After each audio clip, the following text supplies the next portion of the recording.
Good afternoon, everybody, and welcome back to another Last Epoch dev stream. As usual, I'm your host, Mike. Oh, settings still open, Mike. How unprofessional. Welcome back, everybody. Been a few days, been a few weeks, I guess. Oh, coming in hot, heavy. That 50-month resub. How's it going, Heavy? Great to see ya. Thrilled for what's coming. Glad to be back. I'm rested, I'm energized. Who's ready to have a good stream? Just scooch this down a scotch. Alright. I realized that I haven't done two of the timelines here. I know they're not super important ones, but we might as well at least get something, right? So we're just gonna hammer a couple of these out. You know, have some fun. If this is your first time here, welcome. Glad to have you with us. Oh my goodness, Mike. Mike made a boo-boo. I have the wrong sponsor up on screen. Or sponsor charity logo. We're back to Child's Play. There we go. There we go. We're doing Child's Play now. That was my bad. All right. Oh yeah, I got my haircut while I was gone. It's funny. There's my favorite barber. I think right now is like where my wife's family lives, and so like when we go to visit them, I get my haircut. It's just weird. Thank you for the subs we've got. Woo. Mike 190 Twitch coming in hot with the 3 gifted subs. That's wonderful. Thank you. Thank you very much. Yeah, so if this is your first time here, glad to have you with us. We do stream for charity, which is what reminded me to change it. We are... I'm a developer for Last Epoch, so if you have any questions, that's why I'm here. I'm here to answer them. If you have any questions, please put @LastEpochGame in the questions so I know to answer it. And we've got questions being pulled from Twitch and YouTube here, so fret not. Also, if I get a little behind and I don't answer your question right away, it's because I'm trying to catch up still, because I'm a little slow sometimes. And we're remembering how to play this build. I swear we can do a lot more than 100 corruption. It is possible. Alright, I gotta stop moving. That's the trick. I gotta stop moving. Alright, first question coming in. Are you updating the sound effects next season? Yeah, we update sound effects every season.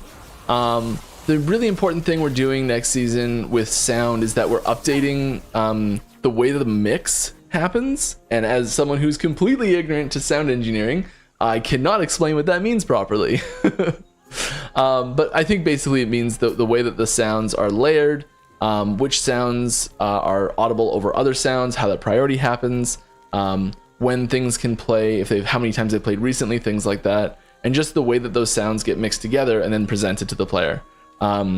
That whole system's getting overhauled, or has been overhauled, and so there's a lot of new tools we have in order to make sounds feel better. Even if the sound itself doesn't change, the way that it slots into the overall system is going to change, which does make them feel and sound a lot better, just in general. And then on top of that, we are also updating several sounds, many sounds.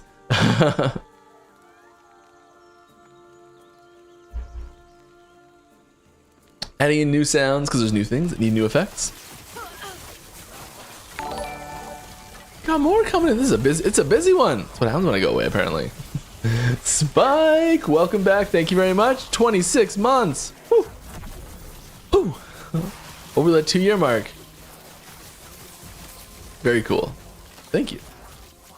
All right, can you reveal the date of the reveal trailer? I don't know, but very soon, I think, of like the next trailer. I feel like I saw people working on a trailer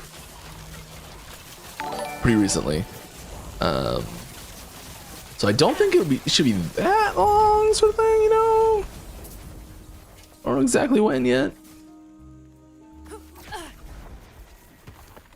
But I feel like there's a trailer coming soon. The full explanation trailer that includes like where Judd does a voiceover and there's basically like details about the patch, that's going to come out with the patch notes as usual. which will be shortly before the patch, as usual. All right. Another question. Glad to have streams again. Me too. And why I'm laughing, merch store update? No, I'm sorry. Oh, I would love to have a merch store update for you. Let's do this and just crank the corruption up right away. This is wonderful to see. I think this like is a mandatory spawn because we've triggered something. What it is though.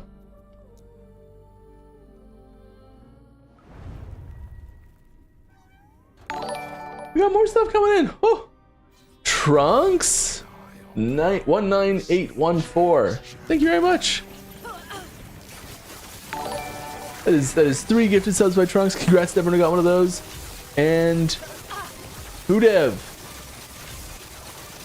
Lovely to see you. Thanks very much. Appreciate you all. This is great. This is a flurry.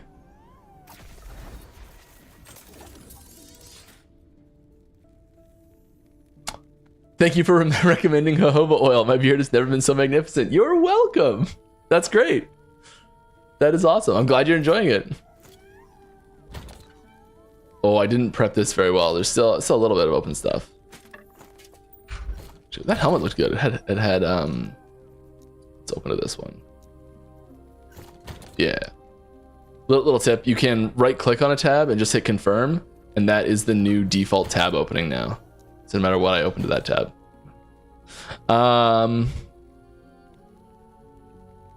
There's a lot of health on that. There is a lot of health on that. And we like bow and throwing damage.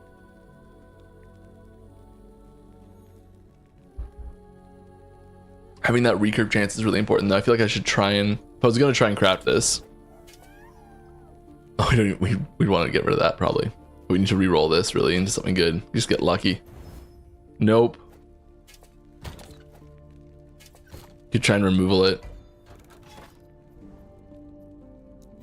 Let's play some game. Will there be a party finder for next season for leveling early monos, early corruption, farming corruption, and dungeons? No, the party finder system is not something we have finished at the moment. It is something that I'm seeing like more and more interest for. It's definitely something that's been like on our radar, sort of on the, is now the right time to slot some time into some development hours into that. I think it's moving up the priority list, but it's not currently coming for season 3. I'm sorry.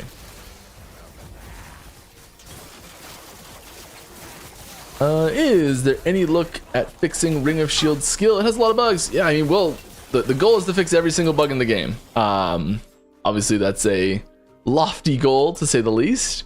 But if there's bugs reported on using the in-game bug reporting tool, F8, real easy to do. There's a good chance they'll be worked on and hopefully fixed. There's a lot of skill bugs that get worked on and fixed every patch, and so like I don't have a list of like, oh, this skill got a bunch of bug fixes, because like go back and look at the 1.2 patch notes, and it's like look at the skill section. There's a lot of skills that get bug fixes. Got more?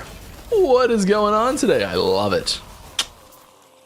Agent 0000, 6 months resub. Gotta love it. Thank you very much. You got me. You got me.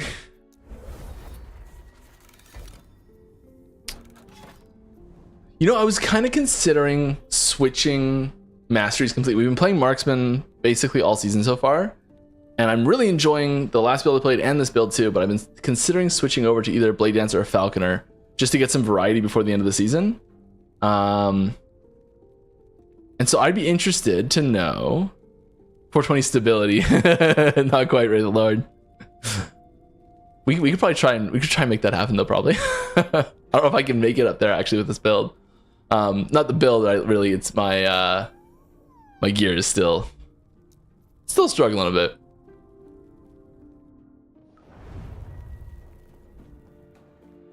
All right, will we be getting any Primalless Love in season 3? Oh yes. Oh yes. There's a lot of work around minions in general happening. And so kind of any class that interacts with minions, which is basically everyone but mage, is getting, you know, updates related to minion stuff. That's not to say that every single minion ability has major updates or anything like that. Woo! Funky Town.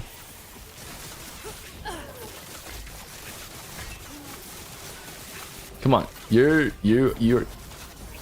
are my desire. Can I tank this? Oh yeah. Oh yeah. No problem.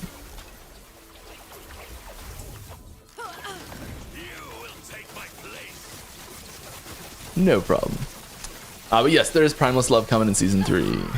Is there any chance for a melee unique for skills like Swipe that teleports you from pack to pack? Flicker Strike is a really popular skill.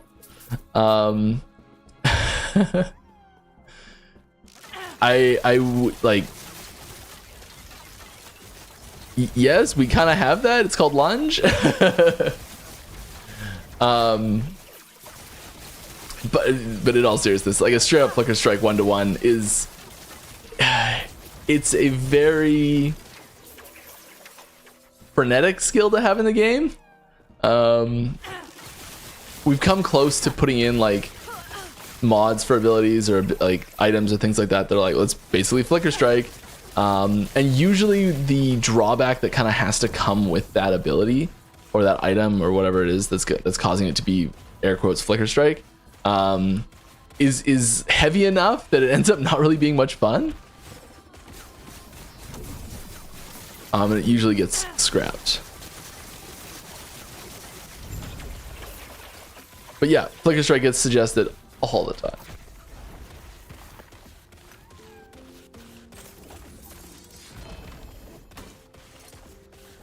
That actually. Harbinger of Stars, love that belt. There's a fun belt.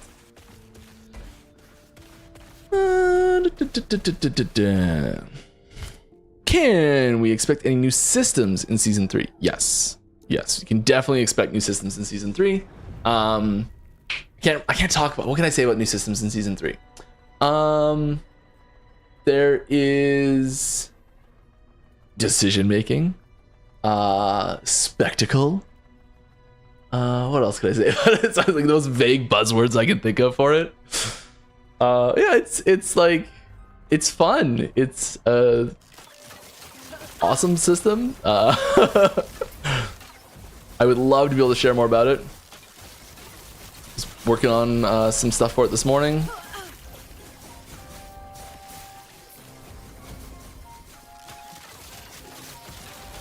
Will COF Prophecies UI get a rework to show more straightforward infos about types and requirements? I think there was some tweaks happening there, but I don't know. So there's certain icons that mean multiple things. I don't think that's been changed, unfortunately, yet, but it is on our radar. There's certain things that we have listed out for COF Prophecy updates that aren't making it into the season, that are a little bit bigger. And there's a couple little tweaks that are showing up, I hope. I'm not sure if they made it in or not. So we're getting close to like major feature logs. So that's where we say like, okay, no more like major new features get added in. That's next week.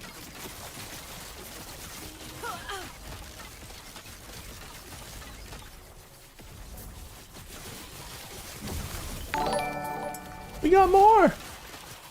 Dreadful, welcome to the party with your raiding party. There's a bad joke in there somewhere, and I almost found it. Good to see you, though.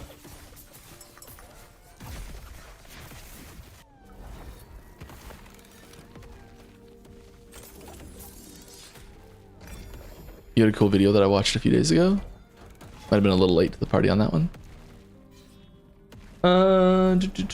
Is animations update coming next season or later? Yeah, there are. I mean, this is another one of those things. Like, we're always updating animations. So yeah, there are new animations coming next season. There's updates to old animations coming next season. There's not a complete overhaul of every single animation coming or anything like that, but we're going to keep improving them, keep finding the ones that are the least successful and improve those. It's the nicest way of saying bad I could think of. Oh, thanks for the sub, Dreadful, as well. Wonderful. There's all sorts of stuff happening. This is just bonkers. It's a busy morning for us. What happens? We had 2 weeks off, which was unfortunate. We're working on it. We're working on lining up stuff for like the upcoming lead up to the next season. Got some cool stuff for that. If there's stuff you guys would like to see regarding like how we're laying out like podcasts leading up to the season release, that sort of stuff we're interested in hearing about too. So it's not just feedback about the game, but also feedback about how we're presenting the game and how we're like communicating with you about the game, that stuff like that. That's all really good feedback that we like hearing too.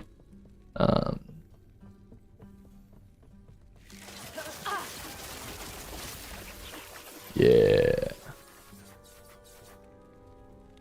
Hi, Mike. Hello. Welcome back. Thank you very much. When will EHG be doing interviews to discuss the new season? Wow. Okay, I didn't see that question when I started talking a minute ago.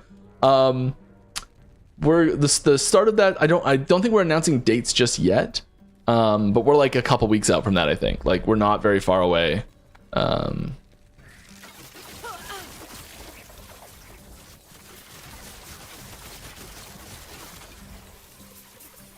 Yeah, that'll be. I think that'll sneak up on you a bit. At least it's gonna sneak up on me, I think.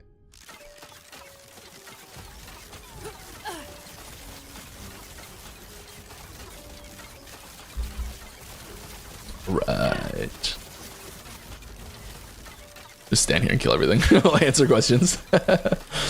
Great to see you doing well. Thank you very much. Is there any leak you can give us today about upcoming seasons? I have 3 leaks today. Yeah. Figure out. I'll wait a little bit. My first death was a practice death. That's totally what it is.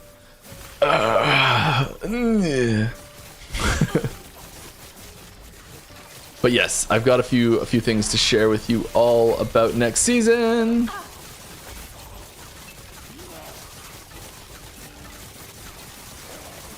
Come on. These guys were beefy. I kindly want to say that as Turkish players, we want Turkish language support. If there will be translation project, I would love to be part of it because I'm a translator. Cool. We do use a like so the localization elements for the game have to all come out before the game is like packaged for release. So we usually do, we'll package all of we call it a string lock. So all of the strings, and strings is just the term for like a string of text in the game. So like the sentence or just the word, like the title of this ability, Smoke Bomb, is like a string, and there's like a field for that. And in the actual UI in the game, there's just like a code that sits there, and it's like this field corresponds to word or phrase in this big giant table, and then for each language there's like an entry in that table, and when this UI opens, it's like, okay, we're in English, so grab the string from the English column in that table, and it puts it in there. So that table gets sent out all at once together at a certain point before the patch, which is usually way before we've actually finished all like the minor bug fixes and like minor changes and things like that. So we have an initial string lock where it's like 99% of stuff, and then we do a second one where we tweak little things and little changes that had to happen when we did bug fixing leading up to the patch release. And so because that initial one happens so far ahead of time, we kind of have to do that with a company that's like a trusted partner and stuff like that we can send all this information to before the game comes out. And so we do it all in one big clump, and we don't have like individual contractors for each individual language. It's one partner for all of the translations. And we are looking to expand the number of options that are there. But we don't have like a fan collaboration project for it at the moment.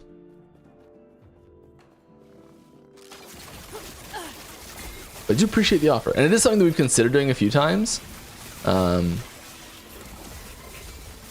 But just the logistics of it all, of timing and getting it all out and everything like that, so that the language drops at the same time. Because we've seen suggestions where people are like, okay, well, like release it, and then you can have like a community update for some languages that you don't have the primary localizations happening for. And the big problem there is that then it's like we're releasing, the people who want to play in those languages can't play initially, and they have to wait for the community release for those languages to happen, which is, I guess, in some ways better, but better than what we have now, which is just nothing. But we'd rather just get those languages as part of our primary flow instead.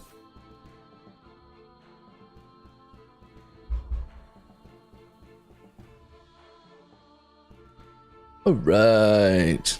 Do you think you'll stream on Kick as well? No plans to at the moment. I don't see why not. Like already paying for the multi-streaming stuff, and I don't know. I've never used Kick before. I assume it's essentially the same as Twitch. And I fear that me saying that is somehow horribly ignorant to some major difference.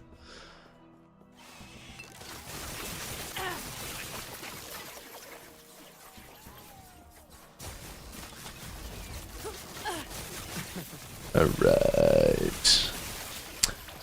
It's a catch-up shade because you'll have different timelines at higher corruption. Yes. Thank you.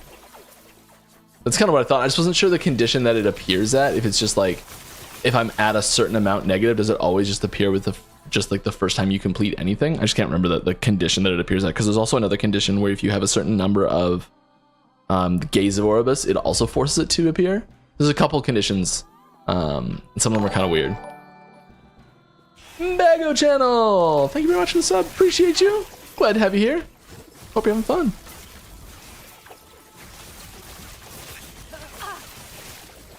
Yeah, I wanted to try a Blade Dancer before the season ends. I think what I'm gonna do is for next stream, because we might miss a couple in the lead up. So I don't have many left. And I was gonna try and kill Aberoth, regular Aberoth, for the season. I may have to take, because I don't have many streams left. I may have to take the easy way out.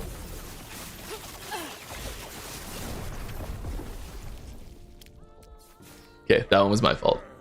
The Avalanche. Avalanche jerk what it can't even.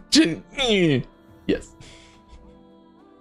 Avalanche messes me up all the time. I don't know what it is, but I think Avalanche has more kills against me than any other skill in the game. Thank you very much for the sub, Gillespie. 0329. Glad to have you here. Appreciate you. Here we go. I died. My recompense. This is a new node on, I believe, the Lich Tree. So small I can't see it.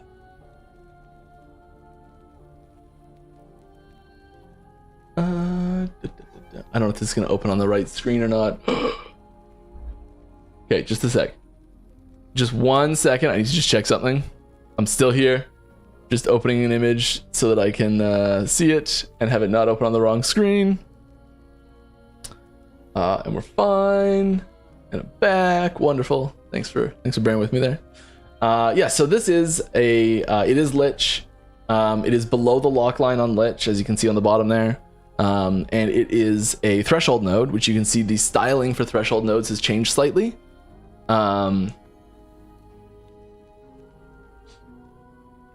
Yeah, there's some cool stuff on there. I mean, it's just a passive. Yeah, it's just a passive.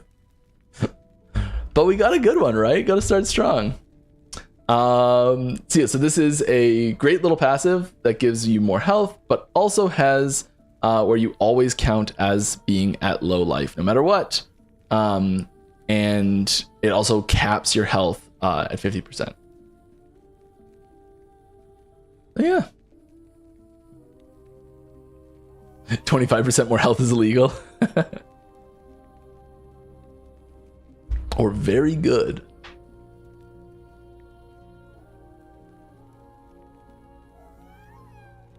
We can do this. Stuff it in the corner.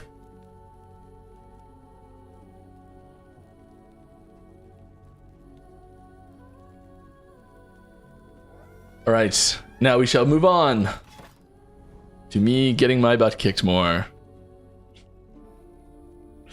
It's a trend. Rogue loot. Yeah, let's do rogue loot. Yeah, I like rogue loot. How do you feel about experimental mods being so niche? Or niche? They all seem to be either not very useful or a good to have but not necessary for builds. I think it's really good to have different types of mods having different levels of kind of relevancy and chaseified nature. I don't know. Desirability is probably the better term for that. and they might not be quite hitting a super useful sweet spot for themselves at the moment. I know we've been trying to adjust how you interact with experimental mods a little bit. And I think they're better now than they were before. I think there's room for definitely some tweaks to existing ones. They've had a history of being way too powerful in some situations. So we have toned down a few of them, nerfed the unbelievably overpowered ones. But I think it also depends on which other builds are sort of like naturally good at the same time. So like if there's an ability, like as the balance of other things change, the balance of what items or what experimental mods are good will also change, I think.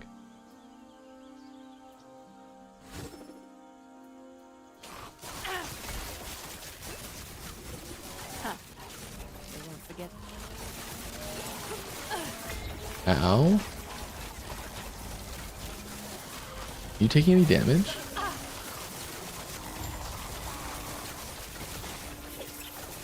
Ow. Oh, this way. Wrong way. We're going up. More questions. When are you coming out with a new video from the next cycle? Yes. Hopefully very soon. I think there's a video on the horizon. I don't actually know the exact date.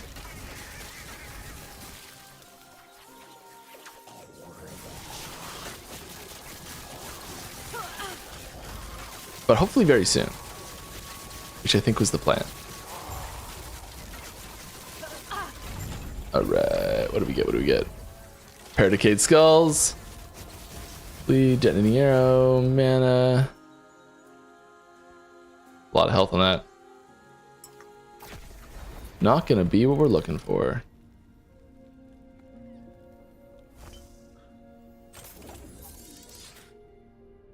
Hi, Mike. Hello. Looking fresh, thank you, with a haircut. Looking forward to season 3. Is there any plans to rework / buff Rune Master in season 4? Season 4. We're looking real far ahead. Such a unique class system. I have no information at all for season 4 available whatsoever. I'm sorry. I do not know what the primary focus is going to be as far as which classes are going to be getting the most focus of like passives and skill updates and things like that. In general, mage does still have the most abilities. And I know one of the things we are going to be looking to do, and we are doing, as with season 3 as well, is we're starting to add in more skills for classes that are missing skills. Like there's still a blade dancer skill that needs to be done. There's still a rogue skill that needs to be done. There's still a rogue passive skill that needs to be done. Passive tree unlock skill, I should say, not just passive skill. And like there's still a paladin skill that needs to be done. There's still a shaman skill that needs to be done.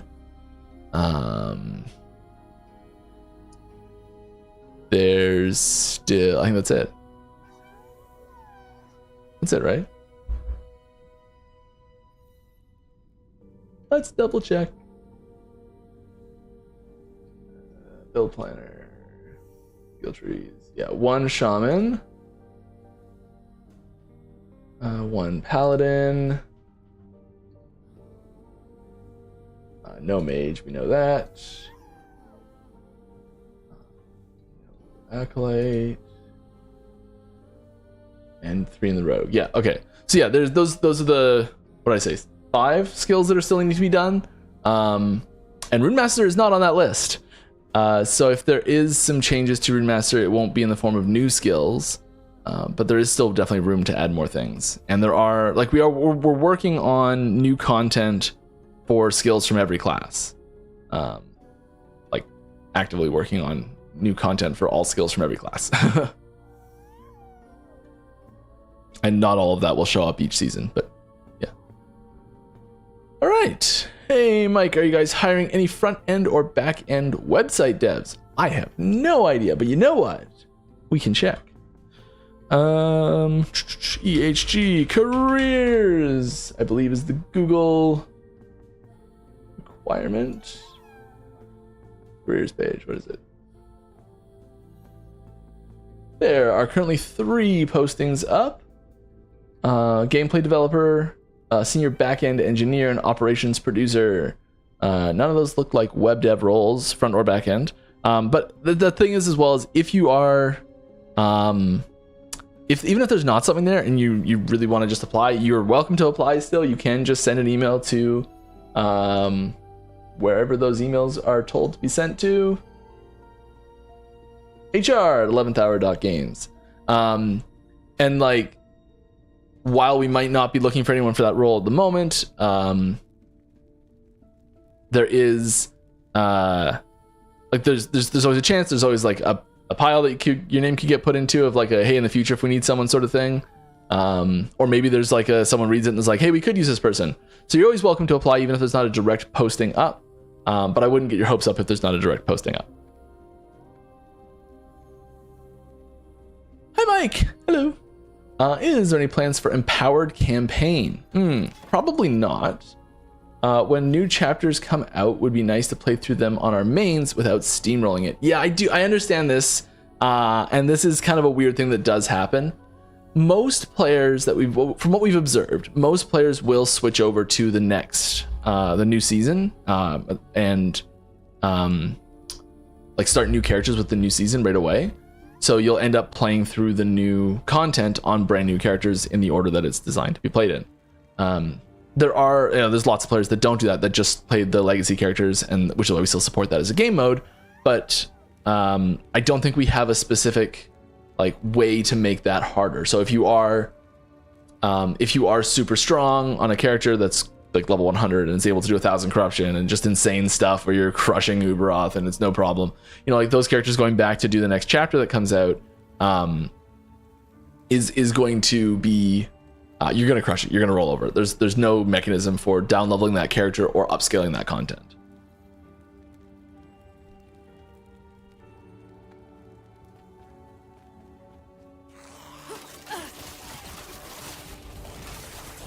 But there could be, I guess, if you do want to see something, as with anything, if you want to see something get added to the game, the best way to make that happen is to submit a suggestion on our Discord or on our website. We do look at other things like Reddit and Facebook and Twitter. I'm assuming I don't actually look at those last two myself personally, but I know their ideas do come from there sometimes. The best place is our Discord or our forums, though.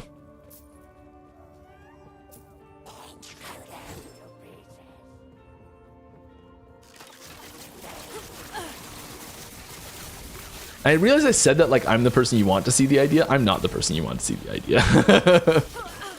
I mean, I'm not bad, but it's not like me seeing it's going to make a big difference.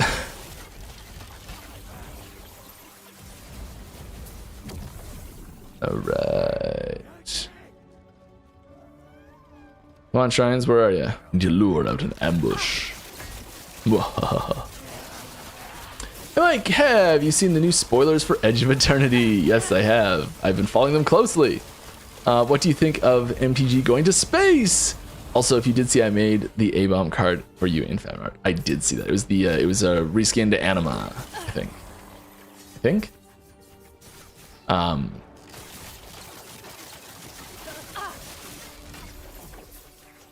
which comes from, I think that version of Anima comes from my second favorite Final Fantasy game.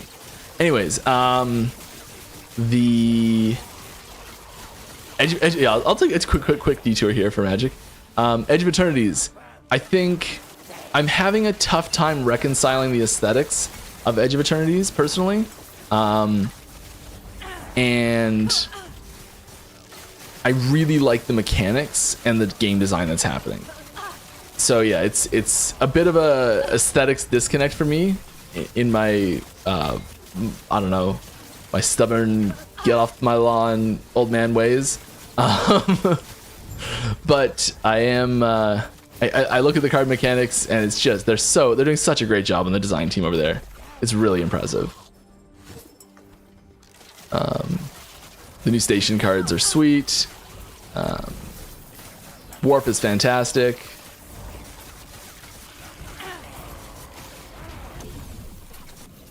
Oh my goodness. Let's just put like a ballista over there to maybe shoot some stuff.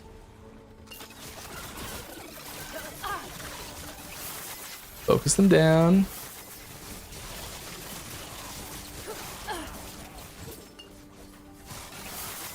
Make sure they don't escape. One more still. Come on, get back to it. They're pretty forgiving now. It's like 30 seconds or something with no damage. Oh my goodness. What manner of chaos is this? Oh my goodness.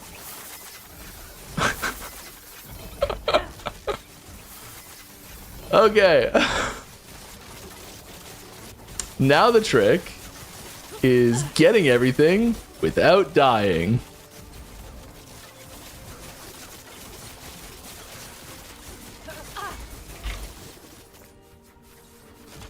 And that's how you can tell my potion button is right beside my inventory button. Okay, I think we're safe enough to start looking at some items, and we're gonna be pretty brutal with what we pick up and leave behind. Not doing lightning damage.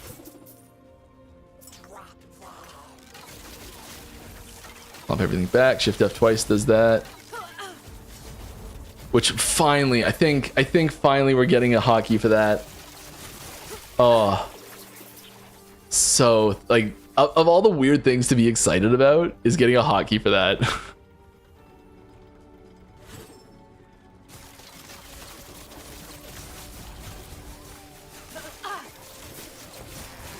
Rechecking these idols, there's a chance they're amazing. Nope, nope, nope. Two-handed axe. Sweet, but not for us. Yeah, not a ton there actually. Oh, I think I missed something. Did I miss a pack? Did. Ooh.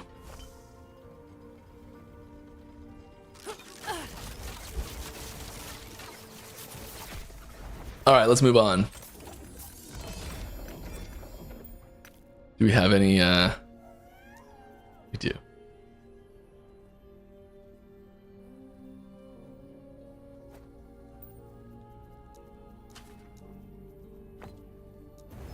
Nope. Worth a shot. It's always worth a shot. All right. Now back to the last epoch. With a little detour behind us. Sorry. Got more questions to answer. Have you considered putting in a talent that would allow the Primalless class to dual wield two-handed weapon? Yes, many times. I think that if we were going to give a class the ability to straight up dual wield two-hand weapons, I'd really want to see it in the situation of a new mastery or class. So either like a new mastery for an existing class, probably either Sentinel or Primalist. I don't know where it would go.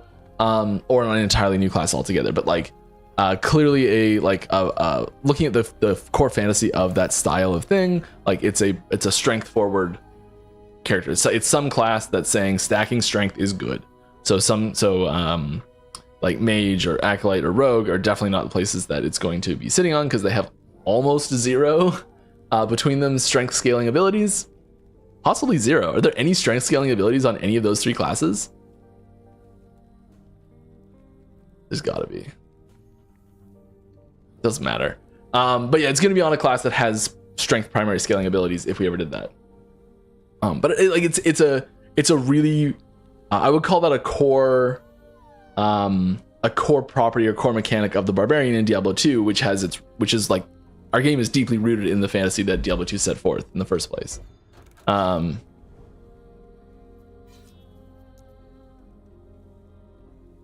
would love to put one of those in. A lot of two-handed weapons that we have added to the game have been created with the knowledge that there's no way to equip two-handed weapons at the same time, or even two of the same weapon at the same time. So I think in some cases as well, it would be necessary to like rework how some items work so that the mods, if they were simultaneously equipped, wouldn't break each other or wouldn't just be broken, overpowered, or in some cases possibly make it so that if we were to do it, there's a possibility that it could show up as you may equip 2 different weapons, which is kind of a I'm not a big fan of that one to get around some of these problems, because it's sort of, it feels like an arbitrary restriction, because you're like, well, if I'm good enough to hold any 2 swords, any 2 giant swords, one in each hand, why do they have to be different from each other? Like, why can't they just be the same sword? And so I think that would be not an awesome way to fix that problem, but we might have to. So we'll see. In the hypothetical situation that we ever had that, it's not currently planned. Sorry. little disclaimer tossed on there at the end. Is there going to be another boss besides Aberoth? Yes. When? I don't know. Someone posted a video of them doing 20,000 corruption on Umbral Blades. What are your thoughts on a build pushing that extremely high up? I think that something important to note about builds like that is that they are extremely glass cannony. And this is something that the creator of that build was mentioning in the video, and in comments, that like they're like, it is a complete glass cannon. It's and that's why you look at the build and it's like I have more health right now than that build did. I have similar number of defenses probably, and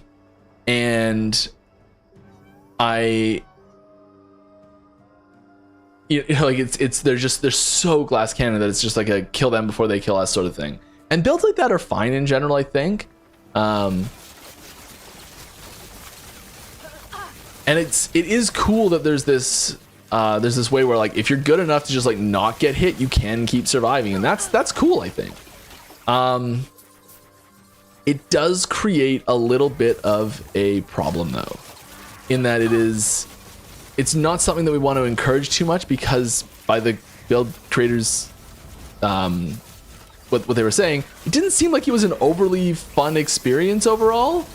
Like there was a lot of struggles and a lot of frustration, and it's almost like an endurance challenge instead of playing the game. And so if it creates this expectation where the only way to farm fast enough to be like pure optimal is to do this ridiculously hard grind, it's not great gameplay. If like the most optimal way to play is a not fun way to play, that's a problem. And it's usually the term we use for that is the burden of optimal play, which is something we try to avoid. And usually when we're trying to avoid that, it's on a really small scale.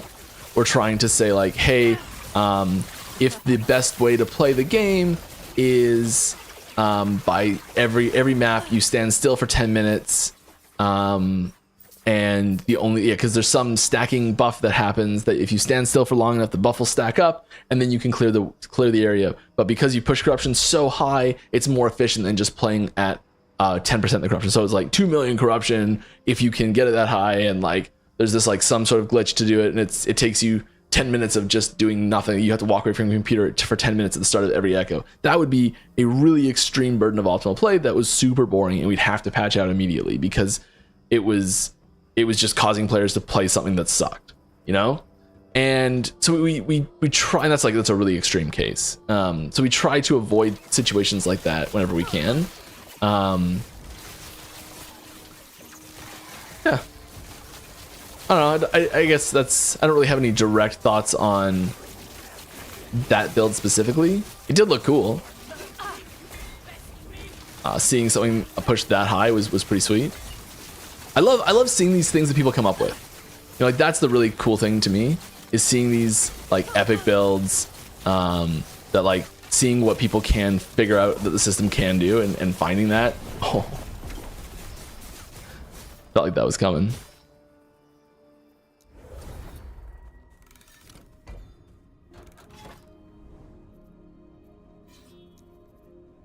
I am struggling.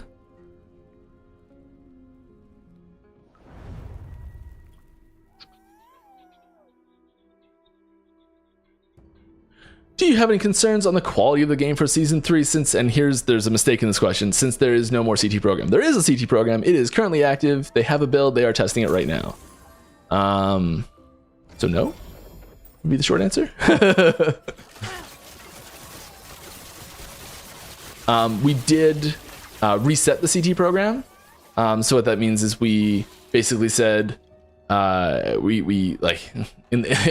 kicked everyone out of the CT program and said, if you still want to be in it, you can. You just have to reapply. And then so I trimmed the CT program down a little bit, and I think we are, it is really difficult to find. I don't know if there is even, but there's really difficult to find a perfect solution to this, because there's issues on. You need to have enough people in a CT program, or like an early tester program. The CT is community tester program. So it's just for anyone who doesn't know, we have a program whereby there are certain members of the community that have applied for and have been approved to get copies of the next patch before anyone else. And so this is in like early testing state where there's tons of bugs, and we're like, here's a quarter of the new system sort of thing. Like, tell us what you think so far. And like everyone's under NDA, and they give feedback on it, and we find bugs and all that sort of stuff. So they're helping us test the game when it's like a little bit closer to release, and we're looking for player feedback on this so that we can polish the experience and improve the quality overall. So that's what the CT program is. And we were running into a problem where there was, I guess there's a whole article on this that we posted. So if you want the full details, you should just read that. I think I probably shouldn't try and paraphrase it all. It's on our forums. And but yeah, so we sort of restructured the way that program works a little bit, that I think we're going to be getting higher quality in feedback from our players, and making the system easier for them to interact with, and also kind of dealing with some issues on for players that weren't in. I think so we were getting feedback from players that weren't in the program, that possibly the program was hurting their experience in different ways. So it's good in the sense that the game's better, but worse in the sense that the feedback we were getting is that it felt kind of solved as like day one patch launches, and people wanted to be part of that build hunting experience a little bit more.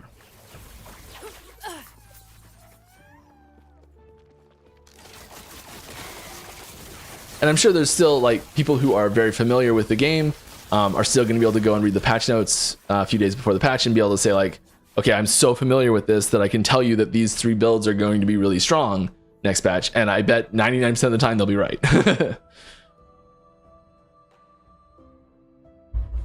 But the minor adjustments, those tweaks and adjustments to really find out how well that process for that build development process happens. So I guess what I'm saying is, as you're going through the game and leveling your character and getting through the end game and unlocking abilities, that transition for how you're building your character along the way, that won't be like solved immediately. And minor tweaks and adjustments to the builds to be like, okay, well, this node's actually better than that node because it feels better when you do this, and I'm like just running into not enough mana. And also the new activities that come out at the same time with the patch, those will, like, you won't know what's best for those activities because there's different builds that sit atop the corruption leaderboards, and there are different builds that sit atop the arena leaderboards, and different builds that sit atop the Uberoth kill time leaderboards. And things like that. So there's With new content coming out, there's also going to be new builds that are good in those situations as well.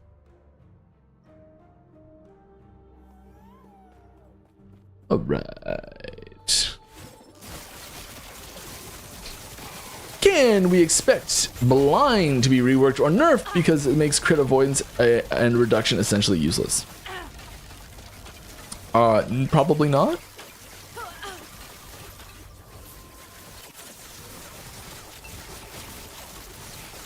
I don't think so. Haven't heard anything. Lots of time though still. Keep attacking, Mike. Don't just take your hand off the keyboard and mouse. Going this way. The different little icon for the tomb. I know it's such a tiny little change. So nice. Also really excited for the multiple portal options for echo completion. If you don't know, before you complete an echo, the default portal is blue, and after you complete the echo, the default portal is green. It changes color, and so we're adding a way to finally have when you have cosmetics attached to your portal, regardless of if you've completed the echo or not, the portal's the same. So you don't have that communication to the player of, hey, this echo is completed when you open a portal, and so you don't know my wrong portal showed up. I should be careful before going through this. There's something for me to do so I don't waste that time, which will be available come season 3, which I'm very pleased about. Might be down the other way, and I'm just going the wrong way. That's okay. Lizard.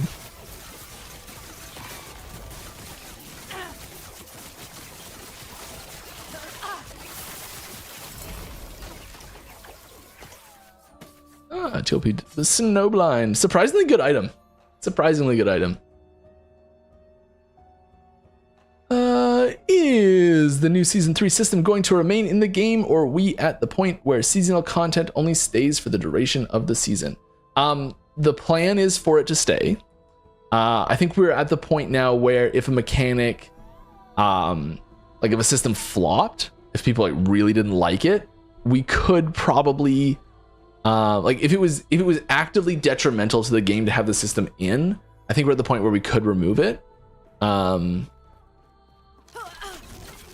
But in general, the plan is still to keep long term.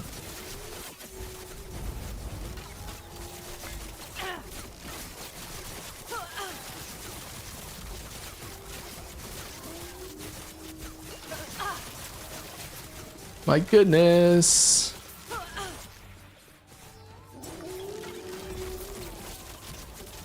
Whirlpool champions. Love it. Love it. There we go.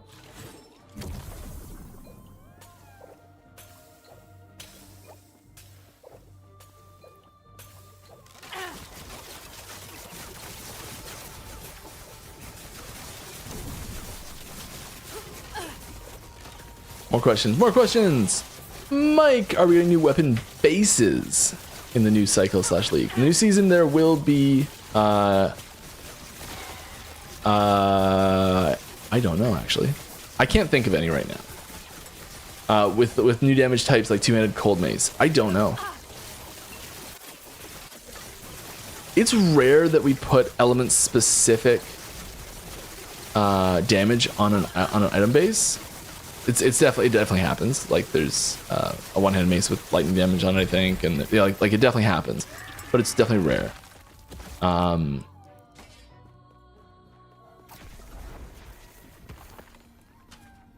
If there's any getting added, I don't know.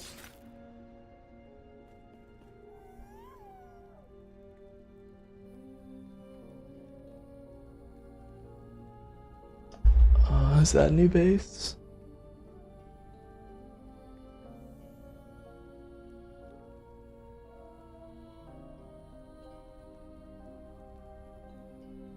Don't think that's a new base. I'm gonna say tentatively no,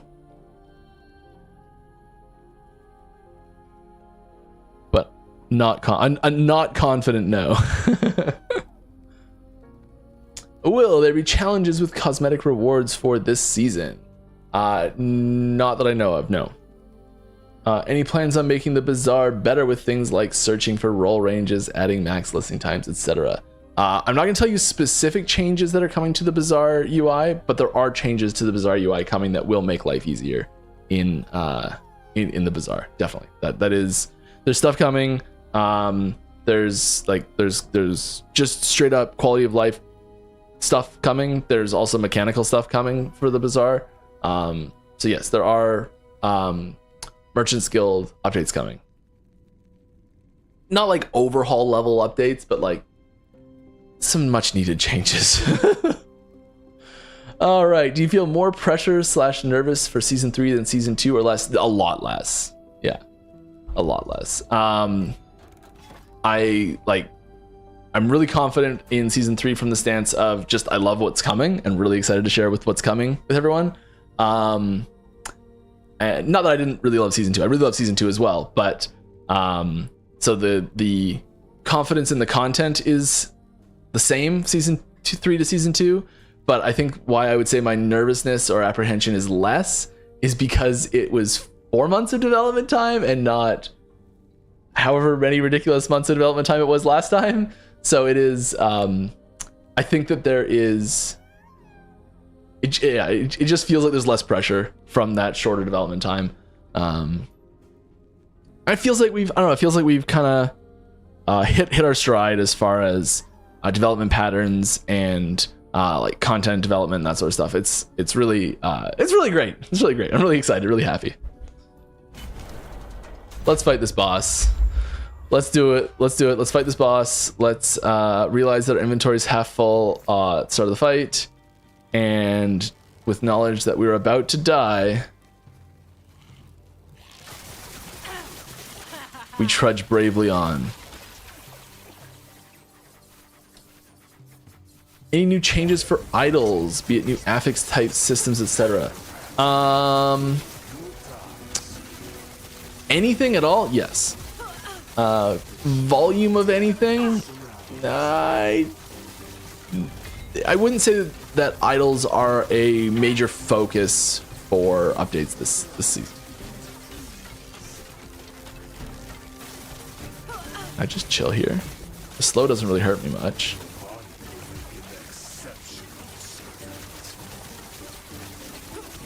Did anyone manage to kill? We're stepping off that. Did anyone manage to kill Uber Abaroth with veteran boots on? I have no idea. I assume so. Can we get some sort of statistic or chart command to determine if veteran boots were worn all time from where it was found? We don't have a method to track like did you never take them off sort of thing. I know that we've been talking about having like track statistics for completing specific challenges with the boots on. So like, yeah, kill Uberoth with the boots on. Kill each of the timeline bosses. Kill each of the harbingers. Like do specific things with the boots on. That's something that we are looking to start tracking in the future. Probably through a system of some sorts that might track certain good things you've done. I don't know what that might be called. I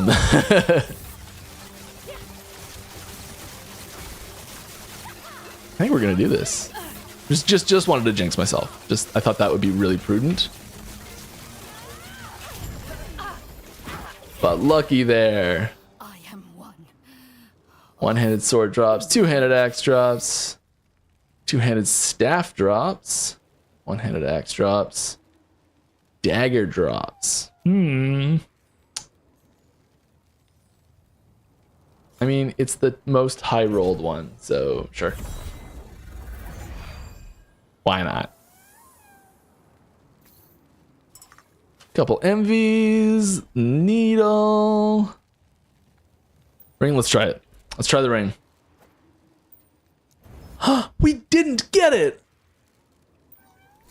I don't know why I made it sound like it gonna get it. The new passive says low life. Does that mean low health is getting text updates to say low life?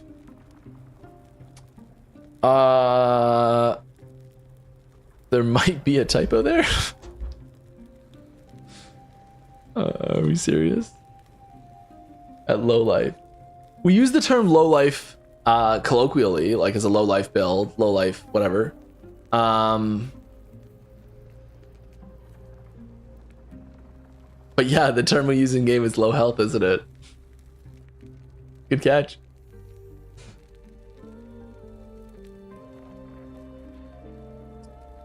Make a note to change that.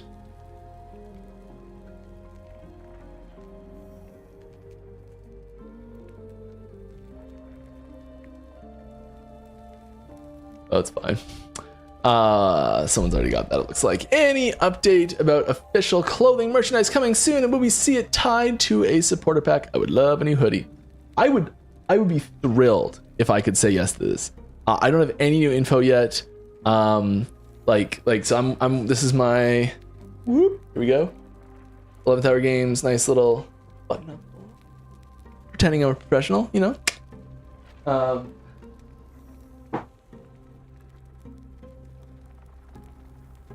Also got some hoodies that went out right in front of my face that are pretty sweet. So yeah, like we've got, boom. I never used to wear hats, and I've like just started wearing hats, and I kind of like it. It used to hurt my head.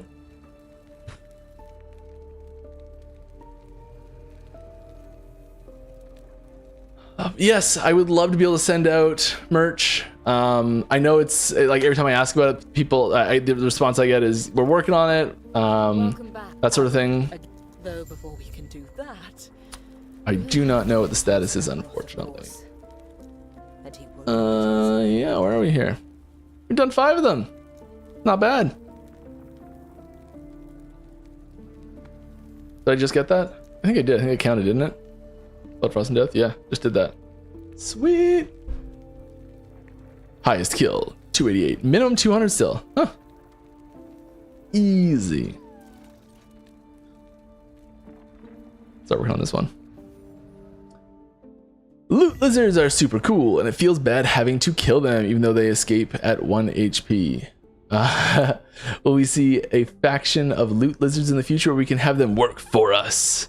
I doubt it. I know there's lots of speculation on what the loot lizard tails, what the lizard tails could possibly be. I have no idea what those are. Like, they just don't look like anything to me really, but you know, we'll see what happens. Would it be an option to have your loot filter apply to your stash so the items are colored the same as they drop on the ground? We know this is not an option for us, unfortunately. This would be a nice feature to know what items are without having to search/hunt through the inventory.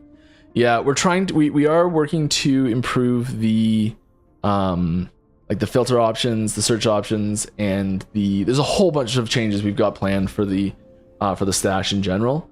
Unfortunately, having the loot filter apply the colors to the stash items doesn't work well. That is something we've tried to get going, and we've hit some roadblocks a few times with that. All right. Hi, Mike. I was wondering if there are any plans to introduce new wing models with more fluid animations. At the moment, the existing wings seem to move in a way that feels counterintuitive. When walking forward, they swing in the opposite direction, which breaks immersion a bit. Yeah, I mean, this is just like improving animations, that sort of stuff. That's the thing that we could definitely improve upon with the existing ones. Let's see if we've got something that we can just.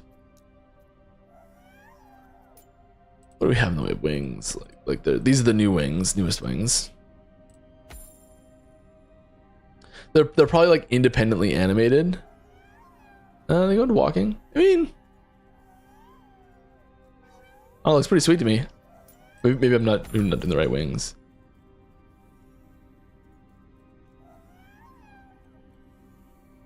I don't know what's wrong with these. They look great. They look awesome. And where are these ones? Should we change our whole look? So let's go. Should we do this? Should we go full purple?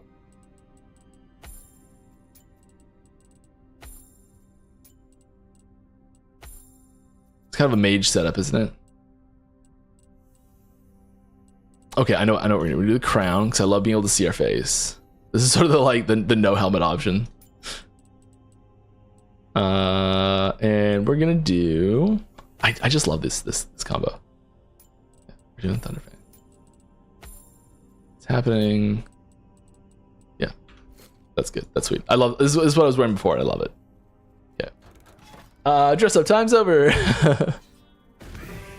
I'd like to know when we'll have some kind of skin for the main screen of Monolith, like sort of hideout or something. I really appreciate darker theme, but if you know what I mean. I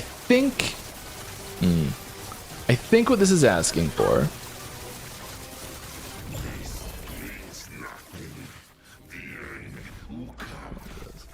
Okay, so I think this is asking for to be able to change this space right here, the Echo of a World. I could be wrong about that.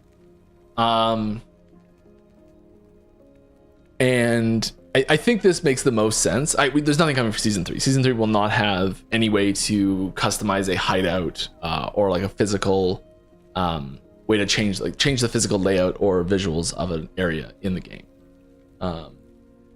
Like a hideout customization, that sort of thing. That is that's something that I know people have been asking for a lot, and we'd really love to do. And the suggestion I see very frequently is to make the Echo of a World be the customizable, visually customizable space, which I think is a great idea. Because I think the big upside to it is that when you're playing in a party, every time you finish an Echo, you come back to this space, and so you're sharing that space with the other people in your party, which is really one of the big downsides to most hideout systems is that you're the only one that sees it a lot of the time. Oh, there's lots of games that get around this and fix this in different ways.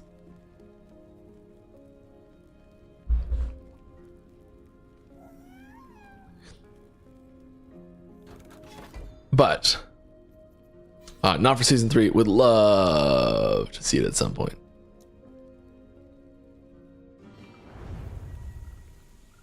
Okay. We are corrupted. We are corrupted. Easy. Too easy. Time to die.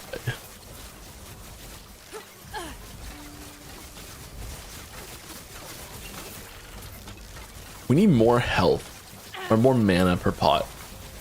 And that's one of our biggest downsides right now. We just need more mana per pot use. And I need to be better at using my pots.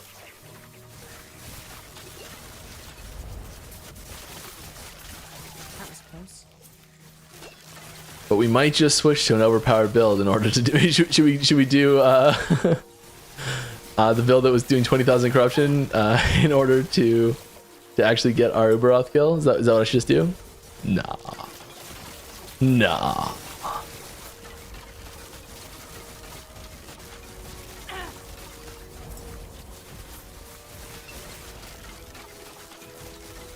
Any plans to do a Lich or Dark Spellblade melee build?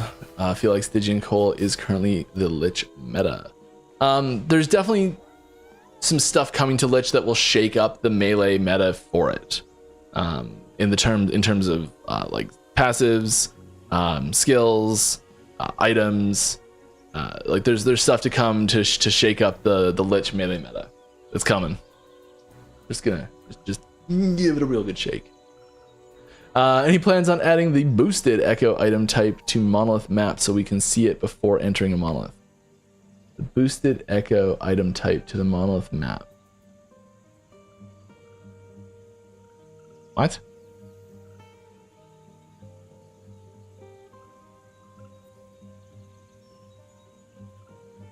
Someone in chat, what is this? Any plans on adding the boosted Echo item type to the Monolith map so we can see it before entering a Monolith?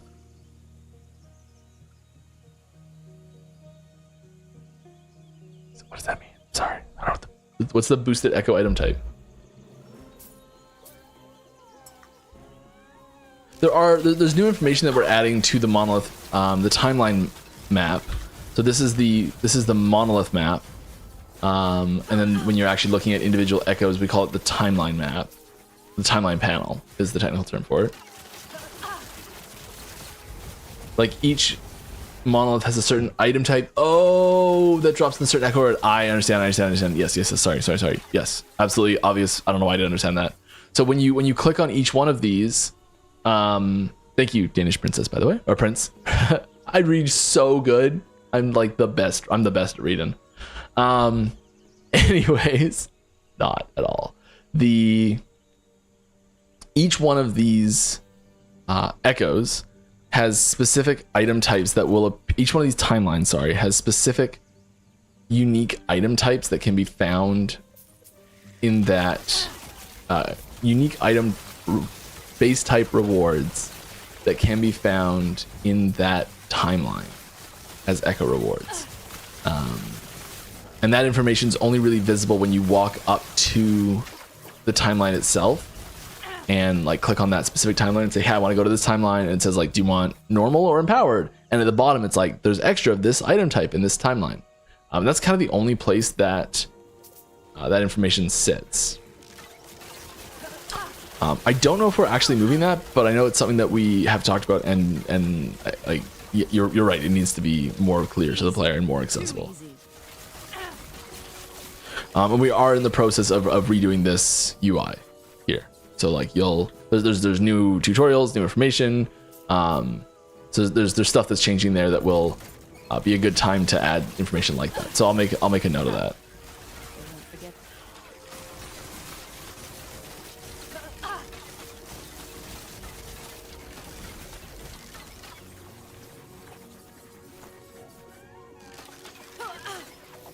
Did I not turn that on? Oh no, I just didn't kill everything. There we go. Let's make a note. Let's make a note.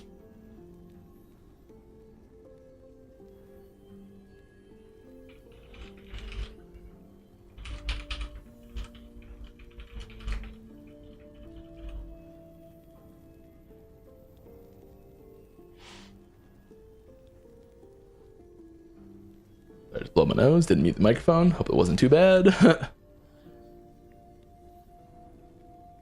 Each timeline.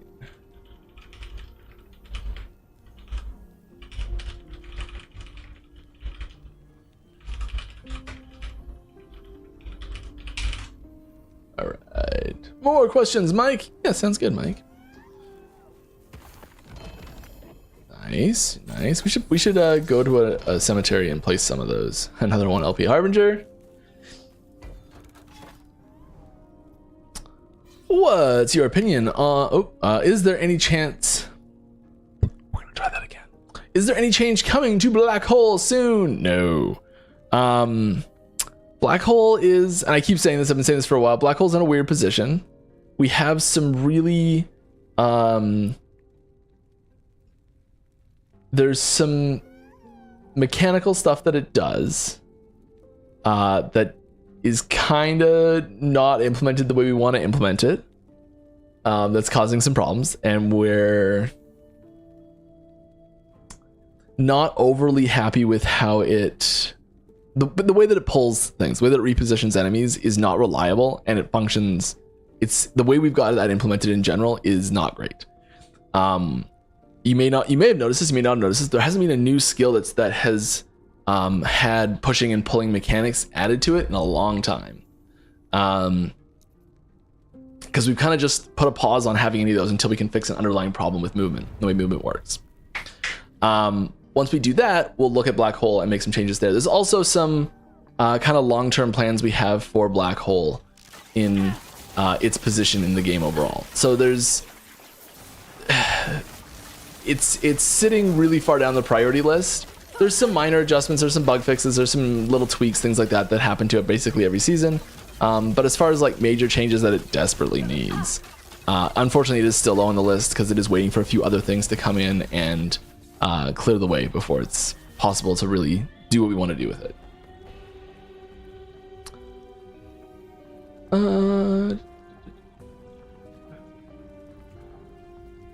You mentioned, I'm just going to follow up question here right from chat. You mentioned the pulling of Black Hole. Will the changes also happen to Rive?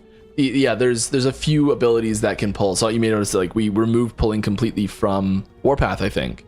We've pulling and pushing out of a few spots.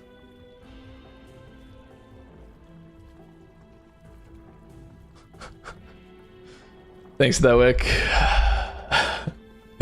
Yes, I'm horrible. I know. I hope they were not super upset by me saying that. Feel free to post that in chat. Anyways, what's your opinion on the burden of optimal play in regards to the creating long strings of woven echoes to juice the false temple echo? Intended, not intended, happy with it. So I think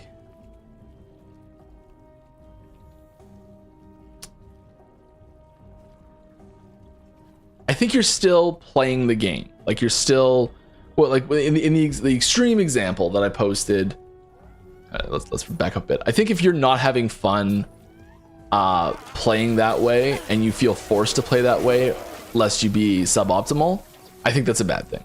I think if you are, if you're sitting there playing the game and you're like, in order for me to, my goal is play the game optimally. Let's say that, because there's different people have different goals when they're playing, and for some people the goal is to play optimally. And I think that's a very common goal in ARPGs in general. And it might not feel like that's what your goal is, but sometimes it is. Sometimes it's just kind of like hiding under the surface. You don't realize that's what the goal is. But let's assume the goal, and the goal we know is play optimally. And if you are sitting there going, okay, I'm going to play optimally. How do I do that? You do some research. You look at all the mechanics and you say, okay, the way that I'm going to play optimally is by doing this gameplay pattern that I find unfun. And I don't like that. That's a problem. Just like straight up right there, that's a problem. And I hope that given that you are still like playing the game, you're setting up echoes, you're utilizing gameplay mechanics, you're still killing monsters, all that sort of stuff. Hopefully that means you're still having fun. And now maybe we could improve the system. So like if that's the case, there might be some adjustments that could be done to make it so you're having more fun, but it's at least not in some desperate need of a complete overhaul, I guess. So, because there's other people who are looking for just fun things to do and are maybe not playing perfectly optimally, or like there's lots of different goals you can have when playing the game. So I think there's always room for improvement, obviously. But yeah, I think it would be nice if there were more options to line up, sort of thing. Like if there was different, if you're like, okay, I'm trying to find this type of item, so I'm gonna set up this type of chain in the in my echo web. Now there's lots of ways we can address something like this. Is we can do things like say, okay, you can't attach an echo to the same echo. You can't attach more than X number of echoes of the same type in the same web. You can't we start putting these like restrictions on it to be like, okay, this thing that you were forced to do to be optimal, you just can't do anymore. And it feels kind of like taking away a toy from someone, and that doesn't feel great. It's great for the people that are coming in fresh, but everyone who's already playing it hurts a bit. It stings. It's the difference between like having a build nerfed and showing up to a post nerf of a build when you didn't experience it beforehand. That there's two very distinct feelings there from a player.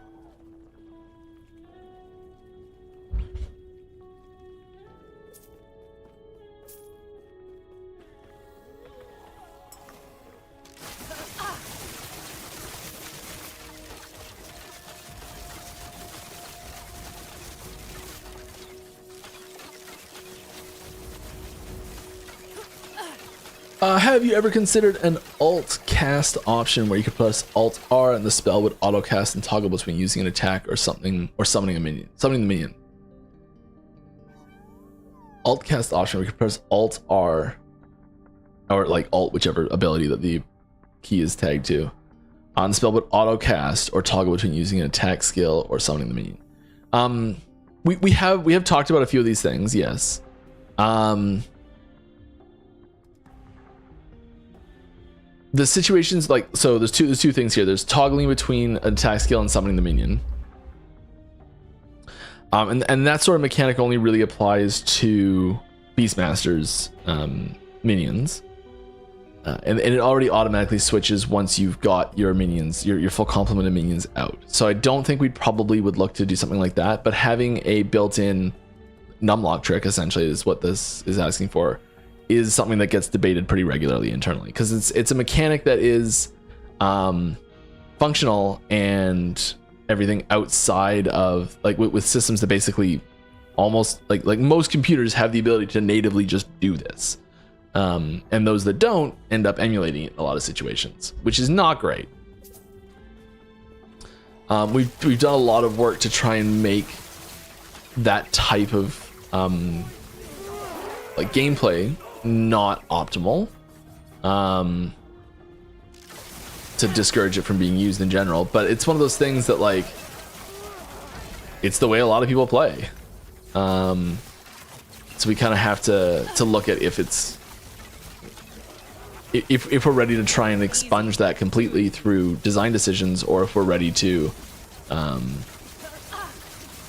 update the UI so that it, you know, is friendly to use. UX, not UI. I don't know. I think that's the right difference. Has Uberoth helped development in any way? Maybe providing new benchmark for balancing or something like that. Has it presented any difficulties? Kind of a tricky question. I mean, so there's lots of difficulties that happened while we were developing Uberoth. Lots of things we learned, new systems that we added to be able to, you know, like make boss mechanics in the future. So there's quite often we'll say, like, we'll be developing a new system. So say we're developing Uberoth, and we're like, okay, we want to have a boss ability that can trigger in this situation, where we can say, like, okay, well, only when a player is at X amount of health, or only when a player is at X amount of distance, or only when a player is at X, like, degrees away from center of the facing, the direction that the boss is facing, or, you know, there's lots of things, lots of, like, cast conditions, or you know, like buffs and debuffs and just other mechanics, and there's lots of things that we'll do for creating a new boss. And then we'll say, okay, now that we have this new tool that we've made, we try and make them as generically as possible, such that we can use them in the future, and say, like, hey, we now have the ability to just make bosses that do that target in a certain new way, and it makes making new bosses easier in the future. So there's definitely, like, big improvements that way, which has made, like, and there's new things for enemies, new functionality for enemies that we had to create for season 3 mechanics as well. And we're using things that we created in season 2 and season 1 for mechanics in season 3 as well. So, like, there's lots of things we always try and carry that technology forward. Whenever we design a new functionality for anything, really, we try and make it generic in the sense that we can then extend that to future updates, and just gives us more options.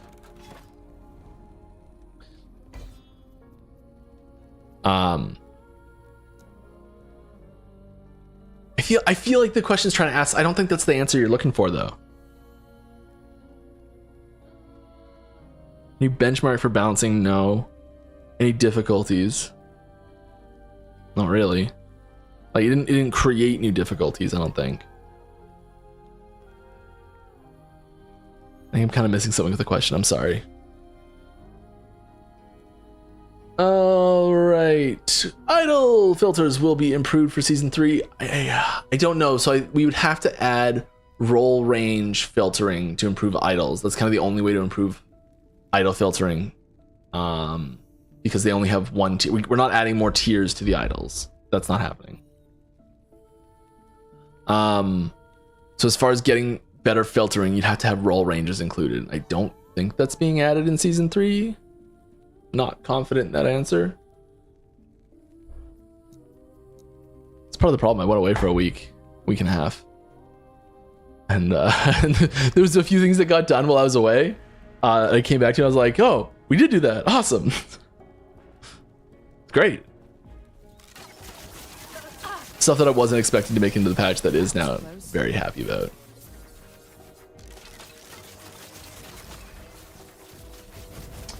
Is there any chance we might see a dinosaur man transformation for the Primalist class at some point? Like maybe half T-Rex, half human form?